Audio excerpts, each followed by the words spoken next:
Thanks for joining us. My name is Kim Beal. I'm with the Woodlands Institute for Health and Wellness, and I'm joined today by Dr. Mila McManus, our founder.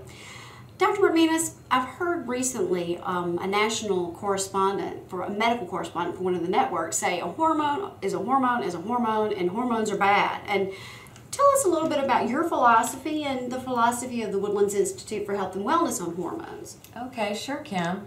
Well, there's a big difference actually between the hormones that doctors learn to prescribe in medical school and bioidentical hormones, which is sort of a relatively new buzzword.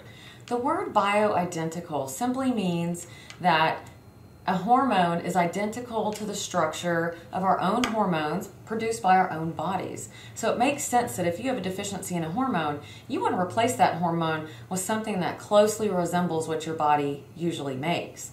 And unfortunately, we don't learn about the use of bioidentical hormones in medical school. We are focused on learning how to prescribe common birth control pills and hormone patches for menopausal patients and whatnot. And those simply do not match our hormones. They may be similar enough to bind to certain receptors and affect certain actions in the body. However, it comes with a very long side effect profile.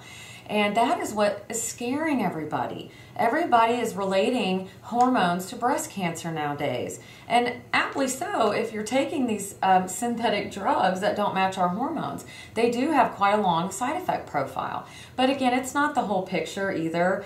Hormones play a small role, in my opinion, when it comes to cancer. Otherwise, 100% of women on hormones, birth control pills, Prim Pro, etc. would get breast cancer, and that's simply not the case, right? Right. What else is at play? You need to make sure that your immune system is working properly. You need to make sure that you're eating properly. We are all exposed to toxins on a daily basis, and if our bodies are functioning properly, we're able to clear most of that out. But there's so many other factors that lead one to develop breast cancer. Hormones play a tiny role. But if you are going to be on hormones, it definitely should be bioidentical hormones, in my opinion.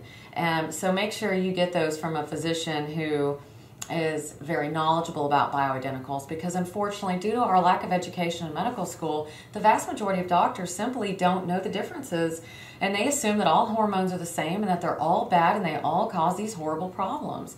And I use bioidentical hormones in my practice, not just to treat menopausal women, but it's also important to balance hormones. And there really is a plethora of evidence out there showing the benefits of hormones when they're balanced and optimized in the body. And when you want to have hormones balanced throughout life. For instance, if a premenopausal woman is experiencing typical PMS symptoms, breast tenderness, mood swings, fluid retention, headaches before her period, that's a sign that her estrogen and progesterone are out of balance. And we can balance those using bioidentical hormones. So, thank you. Thank you, Dr. McManus. I feel better about hormones. Join us next time when we talk about other aspects of our philosophy here at the Woodlands Institute for Health and Wellness. Great. Thanks, Kim. Thank you.